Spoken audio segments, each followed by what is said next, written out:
For a look at the implications, I spoke earlier to Peter Foster, Europe editor for the London Daily Telegraph. He was in Amsterdam. So the results have been interpreted as a blow to populism, to the anti-immigration movement. How do you read them? Listen, there's no disputing that Geert Wilders, who is the firebrand anti-immigrant, Islamophobe populist, who was the headline act in this election, there's no disputing he had a disappointing night. At the height of his polling popularity back in 2016, he was headed for about 40 seats, and in the end he only got about 20.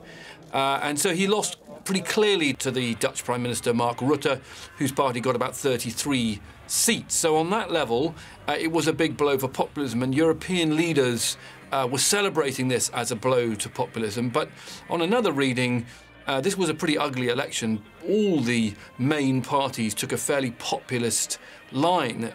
Mark Rutte, the Dutch Prime Minister, had a campaign which was headlined "Be normal or be gone" to immigrants. That's not that far from where Geert Wilders is. So although Mr. Wilders lost, this wasn't an election that was a showcase for tolerant multicultural Europe. So you don't see it as a real setback to the ultra-right, a sign that maybe that movement had gone too far?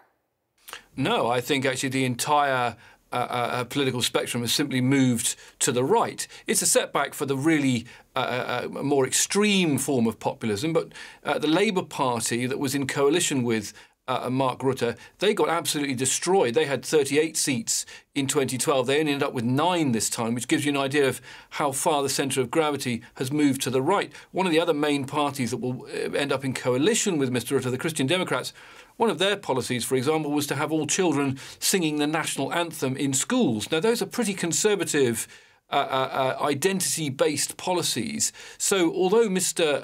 Wilders didn't do very well, a lot of his ideas in one form or another appeared in this election. So Wilders didn't win, but there has been quite the movement to the right. What's been driving that, do you think? Donald Trump? Immigration?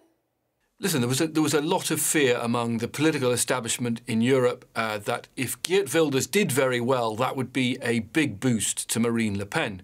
As you say, the French election's coming up, the first round in April, the second round in May. The polls at the moment show that about 26% of the French are prepared to vote for Marine Le Pen, who is another far-right candidate. She'll go into the runoff. Now, she's likely to lose in the runoff, but no one can be certain of anything in the era of Donald Trump and Brexit. So this, of course, is just one small European nation. France and Germany will be heading to the polls soon, too. How much does this vote matter in the bigger scheme? Marine Le Pen in France, she's up next. How does this vote set the stage there? I don't think it's Trump. It's certainly immigration. It's certainly a decade of austerity, of flat wages and sluggish economies that's driving it. It's a terrorism, which has given a rise to, the rise of ISIL's given a rise to, Islamophobic sentiments across Europe. So what you're seeing is a fracturing of politics, and that creates weak governments, and it gives a bigger voice to some of these more fringe parties. So all across Europe, you're seeing the rise of populist voices from a whole range of reasons, as I say, and they're given greater weight by the fact that establishment parties that once dominated politics across Europe are now not doing so.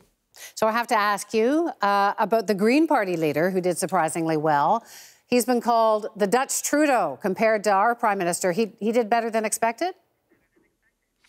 Yeah, he did. I mean, so one of the upsides for the establishment in this election, which was the Green Left Party, Jesse Klaver's party, and the D66 party, both did well, won more seats than they did in 2012, and that's been taken as a sort of reaction to the populist right. The populist left, pro-EU, pro-immigrant, pro-tolerance, did well, but it doesn't disguise the fact that if you combine those two pro-EU left parties, you get to about 25–26% of the vote.